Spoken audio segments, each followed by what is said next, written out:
오늘 이 밤에 우리에게 주시는 하나님 말씀 예레미야 9장 24절 보겠습니다.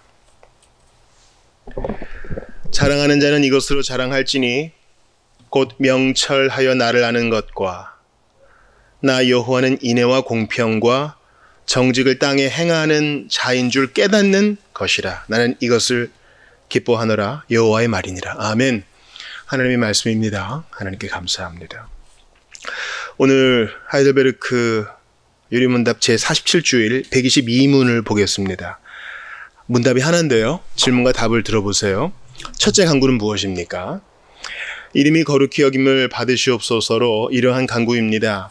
무엇보다도 먼저 우리로 하여금 주님을 바르게 알게 하여 주옵시며 주께서 행하시는 모든 일에서 주님을 거룩히 여기고 경배하고 찬송하게 하옵소서. 주께서 행하시는 일에는 주님의 전능과 지혜와 선하심과 의와 자비와 진리가 환히 빛나옵나이다. 또한 우리의 모든 삶을 지도하시고 우리의 생각과 말과 행동을 주장하셔서 주님의 이름이 우리 때문에 더럽혀지지 않고 오히려 영예롭게 되고 찬양을 받게 하옵소서. 우리가 주기도를 보고 있습니다. 예수님께서 가르쳐 주신 기도는 하이델베르크 유리문답의 3부에 해당되고 이 3부는 감사의 생활입니다. 어떻게 우리가 감사의 생활까지 왔습니까? 먼저 죄의 비참을 깨닫게 됐죠. 그리고 어떻게 구원받는지 그 구원의 도리에 대해서 사도신경이 잘 요약된 것을 봤습니다. 사도신경이 성경 전체의 교훈을 잘 요약해 줬죠. 그럼 이제 구원으로 인한 감격이 있을 거 아니에요. 죄에서 건져주신 데 대해 영생을 주시고 하나님 자녀 삼아주신 데 대해 감격이 있을 거 아니에요. 그래서 그 감사의 삶이 십계명과 주기도로 드러납니다. 십계명은 또 하나님 말씀을 잘 요약한 것으로서 우리가 어떻게 살기를 원하시는지 주께서 10가지 계명으로 요약해 보여주셨고 또 그것은 예수님이 2가지로 하나님 사랑과 이웃 사랑으로 요약해 보여주셨어요. 그런데 우리가 십계명을 지켜 행하려고 하면요, 자연스럽게 거듭난 자라 하더라도 절망하게 돼요. 왠지 아시죠? 우리가 몸에 흑옷을 입고 있는 동안은요, 다 못 지켜요. 그러니까 이게 우리가 끼인 상태고 긴장 상태에 있어요.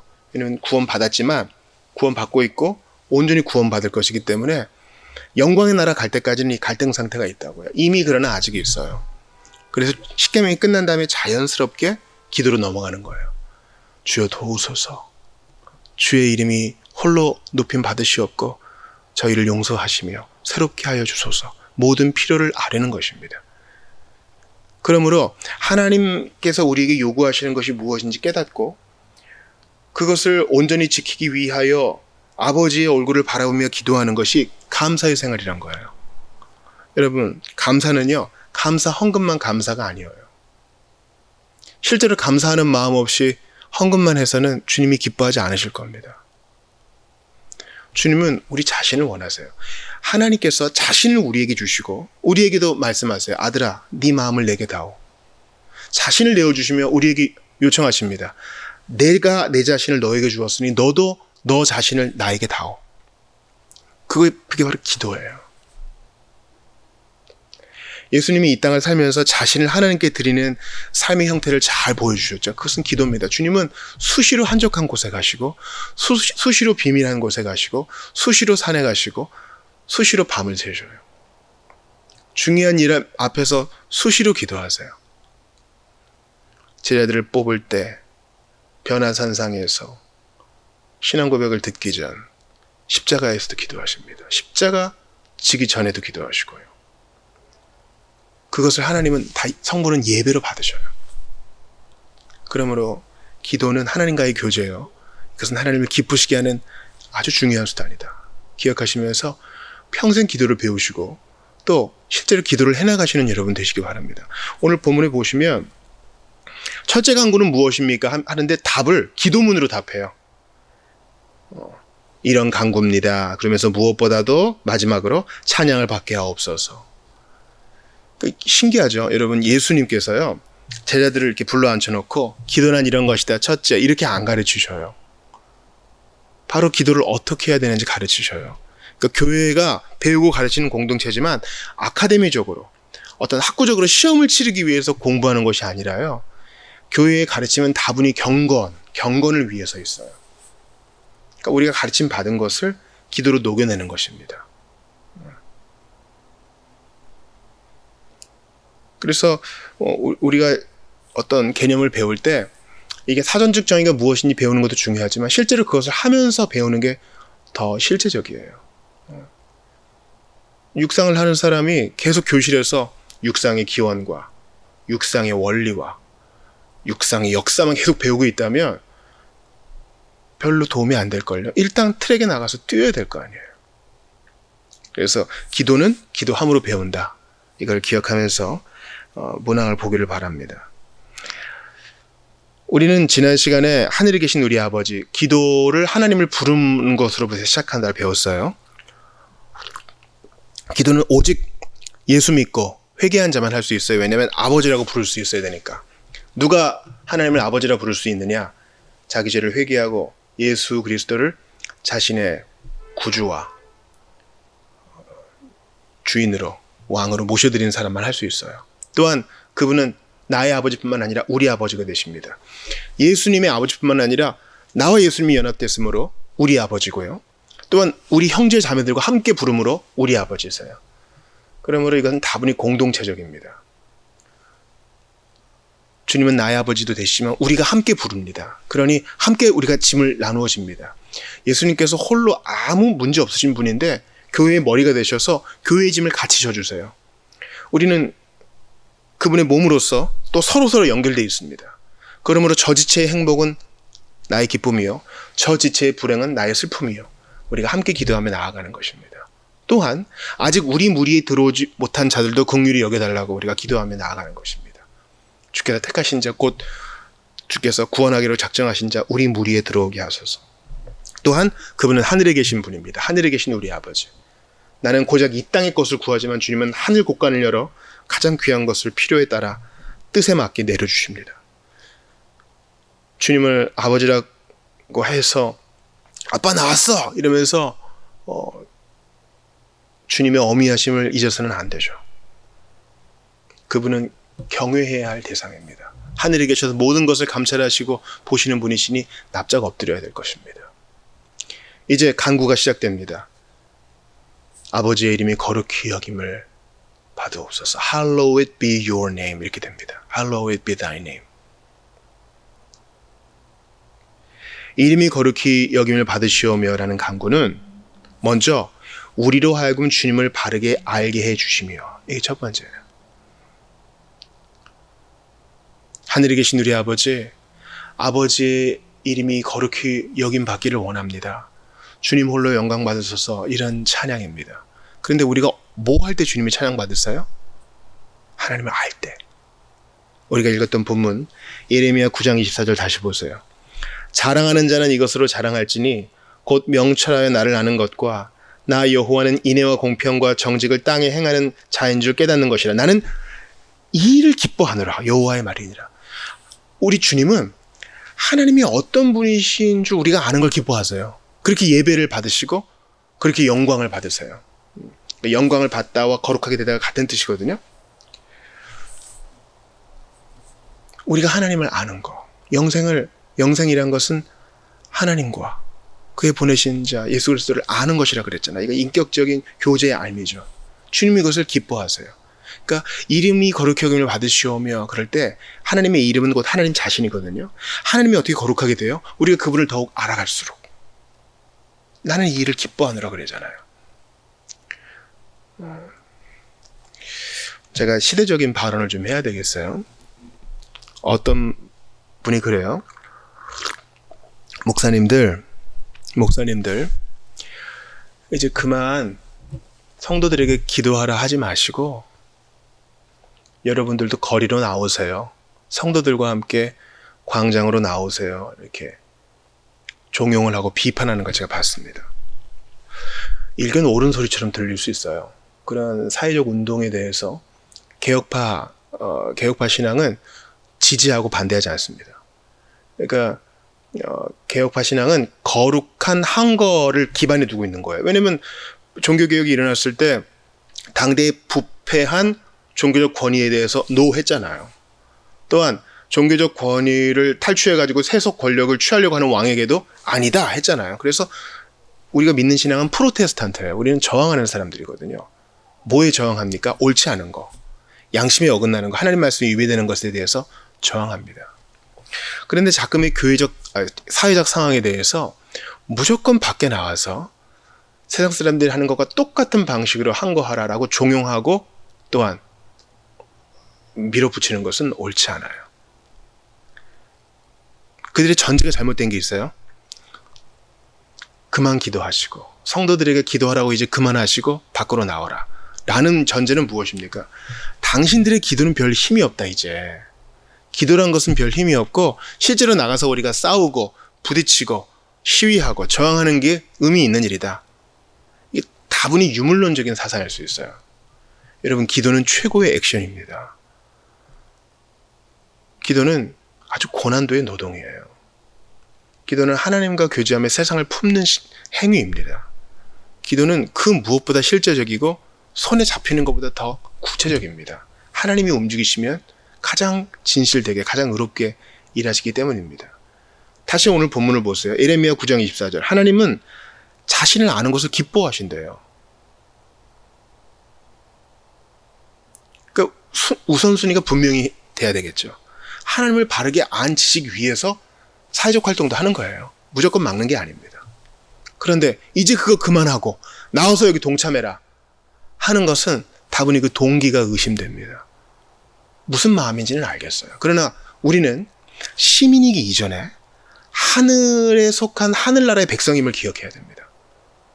가이사와 가이사의 나라는 계속 바뀌나 주의 나라는 영원할 것인데 우리가 이러한 기초와 도리조차 버린 채 나가서 운동을 한들 무슨 하나님께 영광이 되겠습니까? 내가 하나님을 제대로 알고 있는가? 하지 말라는 뜻이 아니에요. 무조건 하라는 뜻도 아니에요. 우리는 사회인으로 나가서 구호를 외치기 전에 먼저 구속된 하나님의 백성임을 잊지 말아야 된다는 것입니다. 위대한 새 언약이 담겨있는 예레미야 31장 34, 34절도 들어보세요. 나 여호와가 말하노라. 그러나 그날 후에 내가 이스라엘 집에 세울 언약은 이러하니 곧 내가 나의 법을 그들의 속에 두며 내 마음에 기록하여 나는 그들의 하나님이 되고 그들은 내 백성이 될 것이라. 그들이 다시는 각기 이웃과 형제를 가리켜 이르기를 너는 여호와를 알라 하지 아니하리니 이는 작은 자로부터 큰 자까지 다 나를 알미니라. 내가 그들의 죄악을 사하고 다시는 그 죄를 기억지 아니하리라. 여호와의 말이니라.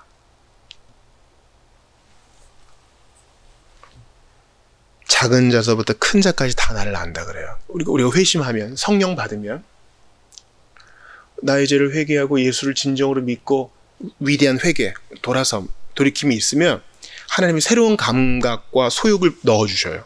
그것은 하나님을 알고 싶은 거예요. 여러분, 고기를 먹어본 사람이 알잖아요. 고기 맛을 누가 알아요? 먹어본 사람이 알죠. 고기 맛을 한 번도 안 본 사람이 어떻게 고기 맛을 알겠어요? 영적인 것도 마찬가지입니다. 주께서 우리에게 영적인 미각을 넣어주셨기 때문에 하나님을 알고 싶어. 우리가 정신없이 하루 일과를 보내잖아요. 하루 일과를 보낸다고요. 직장에서의 8시간이 빡빡해요. 그래도 주께서 주시니 감각을 귀히 여기는 자는 지하철 안에서라도, 화장실 안에서라도, 요즘은 앱이 좋아가지고 휴대폰을 키자마자 말씀이 탁 나오는 그런 앱도 있어요. 어떻게 해서든 기억해내고 어떻게든 기억하려고 그럽니다. 중요한 건 마음이에요. 주께서 주신 이 감각, 주께서 주시는 성령의 소욕이 있어서 주님을 더 알고 싶어요. 그런데 이 영적인 소욕을 누르고 사회인으로만 산다고요? 시민으로만 산다고요? 그럼 영적으로 허기져서 못 살걸요, 여러분. 하나님을 아는 것이, 기도로 주님과 교제하는 것이 우리의 본분입니다. 두 번째, 첫째 간구의 의미를 드러내는 두 번째는 주께서 행하시는 모든 일에서 주님을 거룩히 여기고 경배하고 찬송하게 하소서.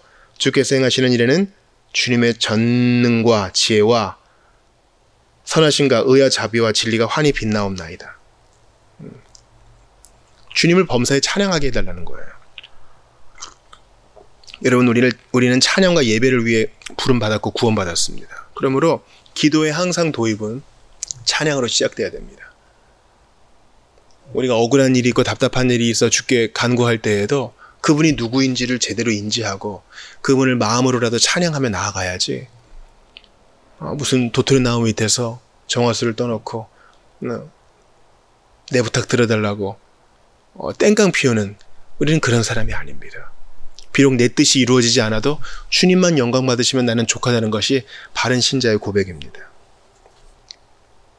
출애굽기 34장 6, 7절 들어보세요. 여호와께서 그의 앞으로 지나시며 반포하시되 여호와로라 여호와로라 자비롭고 은혜롭고 노하기를 더디하고 인자와 진실이 많은 하나님이로라. 인자를 천대까지 베풀며 악과 과실과 죄를 용서하나 형벌받을 자는 결단코 면제하지 않고 아비의 약을 자손 3세대까지 보응하리라. 주님은 이 십계명을 주시면서 당신이 어떤 분이신지를 드러내셨어요. 그리고 보세요. 자비롭고 노하기를 더디하고 은혜로운 주님은 이러한 찬양을 기뻐하세요. 당신의 성품을 드러내시면서 모든 피조물이 당신을 찬양하기를 원합니다. 이것은 어떤 욕심쟁이가 아니에요. 하나님의 속성은 찬양 받으심이에요. 왜냐하면 찬양 받으실 만하니까요. 우리가 하나님을 찬양한다 그럴 때 그냥 드러내놓고 아무것도 모른 채 목소리만 높일 것이 아니라 이 속성, 자비로우신 분, 은혜로우신 분, 노하기를 더디하시는 분, 인자와 진실이 많으신 분, 인자를 첫날까지 베푸시는 분, 그것을 기억하는 게 중요해요. 여러분, 우리가 기도할 때 하나님은 좋으신 분, 난 하나님을 참 자랑하고 싶습니다. 내가 이해 못해도 하나님은 여한 내 상황과 환경을 뛰어넘어 예배 받으실 분, 이러한 감각을 가지고 갑니까? 아니면 일단 내 문제 이거 해결돼야 돼요. 어떻게 할 거예요 이거? 주님께 따지듯 이렇게 나아갑니까?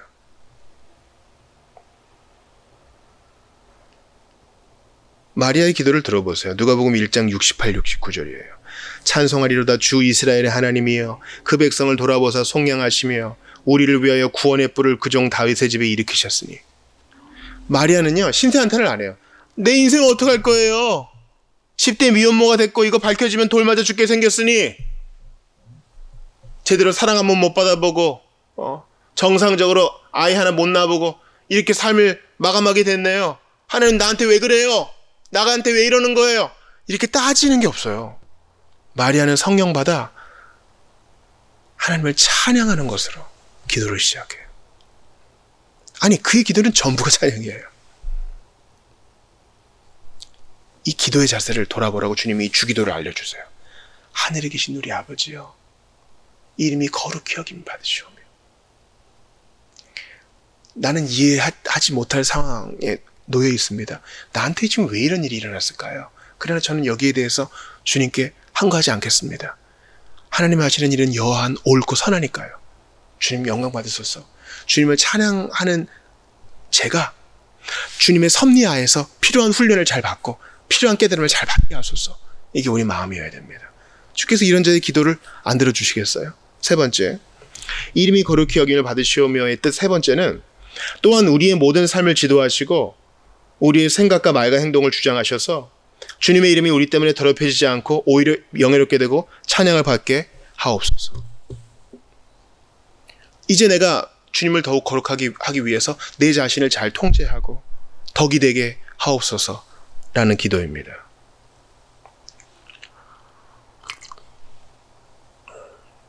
예레미야 31장 3절 들어보세요. 나 여호와가 옛적에 이스라엘에 나타나 이르기를 내가 무궁한 사랑으로 너를 사랑하는 거로 인자함으로 너를 인도하였다 하였노라. 이 사랑에 감격하여 내 자신을 잘 단속하는 거예요. 그렇지. 주님은 이렇게 사랑받은 백성으로서 빛을 내며 소금의 맛을 내며 내가 받은 그 광휘를 반사시키며 살게 하셨지. 그 일종의 거룩한 책임감으로 살아가는 겁니다. 기도할 때 이것을 다짐하는 거예요. 아버지, 내가 뭔가 선한 일을 해서 당신의 영광을 더 부풀릴 수는 없습니다. 더 증가시킬 수는 없습니다. 그러나 나의 삶을 잘 성령 안에서 잘 단속하여 주님의 이름에 누를 끼치지 않기 원합니다. 이게 우리 기도여야 돼요. 시민운동을 할 때에도, 사회인으로 살 때에도, 학교에서 학생으로 살 때에도, 모임에 참가할 때에도, 직장에서도 항상의 기도. 하늘에 계신 우리 아버지여, 이름이 거룩히 여김을 받으시오며. 우리가 잊지 말아야 될 거 있어요. 나의 힘으로 주님의 영광을 더욱 증가시킨다? 그건 있을 수 없어요. 주님의 영광은 변치 않아요. Hallowed be your name. 이름을 거룩히 하시는 분. 이거 신적 수송태라고 그랬죠. 바로 주님 자신이세요. 에스겔 36장 23절 잘 들어보세요. 여러 나라 가운데에서 더럽혀진 이름 곧 너희가 그들 가운데서 더럽힌 나의 큰 이름을 내가 거룩하게 할지라. 내가 그들의 눈앞에서 너희로 말미암아 나의 거룩함을 나타내리니 내가 여호와인 줄을 여러 나라 사람이 알리라. 주 여호와의 말씀이니라. 주님이 스스로 거룩하게 한다고 2번이나 말씀하시죠. 이름이 거룩히 여김을 받으시는 분, 하나님이 스스로 하세요. 하나님은 당신의 찬양을 하나라도 남에게 주지 않으십니다. 나는 나의 영광을 우상에게 주지 않으리라. 주님의 그 열심이 우리를 감동시켜요. 그렇지. 참으로 옳습니다. 그래서 나로 하여금 결단하게 해요. 오늘 제가 24시간을 삽니다. 그런데 7, 8시간은 자야 되겠고 또 7, 8시간은 일해야 되겠고 내게 주어진 시간이 그렇게 많지 않습니다. 그러니 주께서 주신 성령의 감동으로 제가 결심합니다. 1분 1초도 당신께 다 드리고 싶습니다. 1분 1초도 낭비하고 싶지 않습니다. 주님, 이번 달도 제가 살 수 있는 이 생활비를 주셨습니다. 1원짜리 하나도 헛된 일에 쓰지 않기를 원합니다. 다 당신의 영광을 위해 드려지기 원합니다. 제 생활을 위해 잘 예비해 놓은 것도 잘 쓰기를 바라고 단지 필요를 채우기 위해서이지 남처럼 되고 싶어서 남들과 비교해서 헛된 소비하지 않기를 원합니다.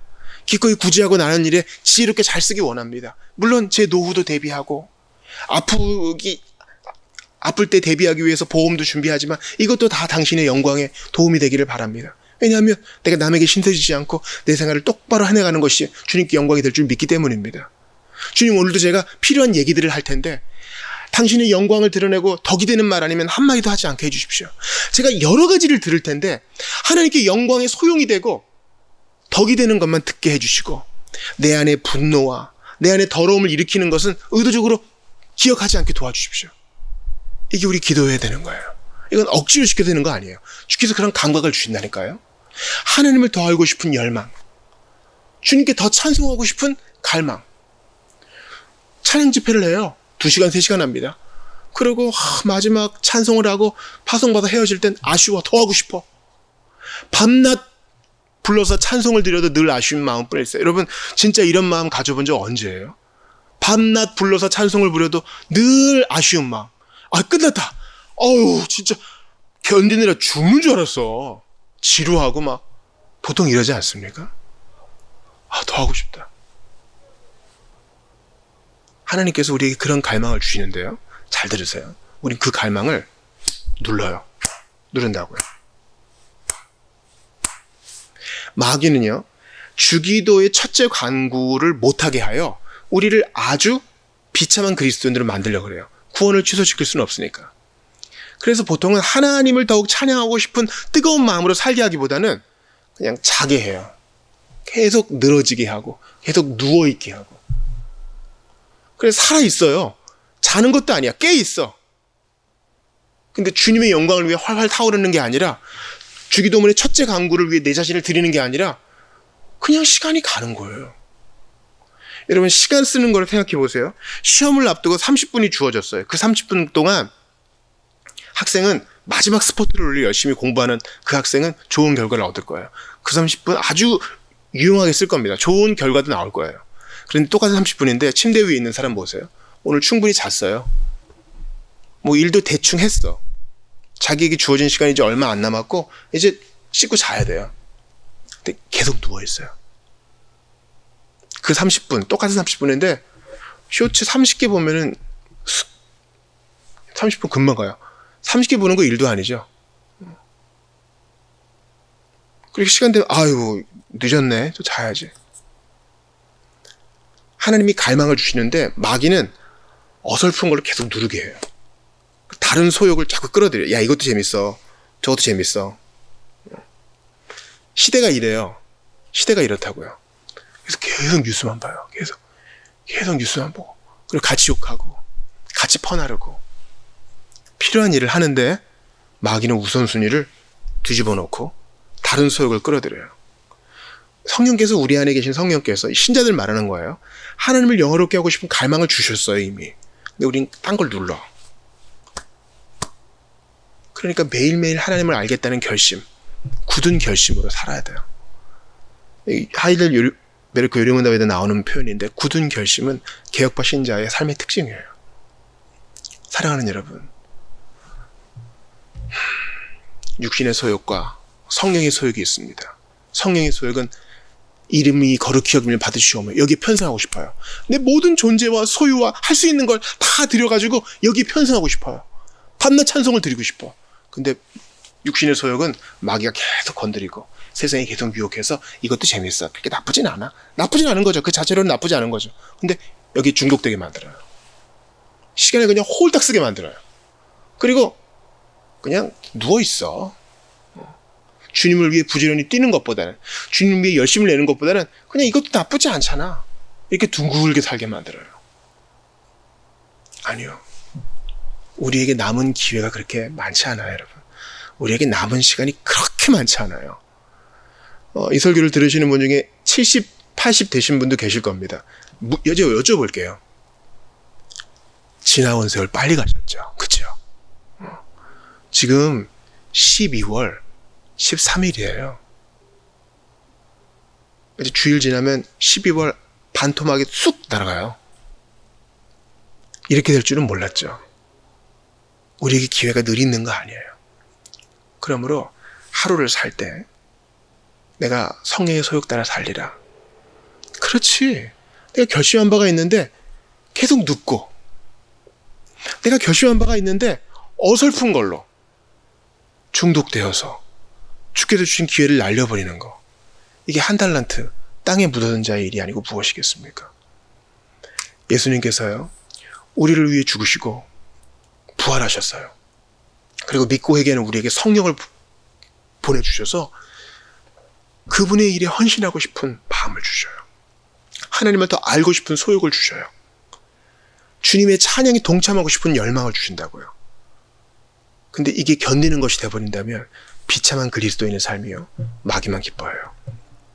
이제 우리를 재조정해 주셔서 당신을 향한 찬양에 헌신하게 하시고 주님을 아는 일에 헌신하게 하시고 그 기초 위에서 세상을 위해 기도하고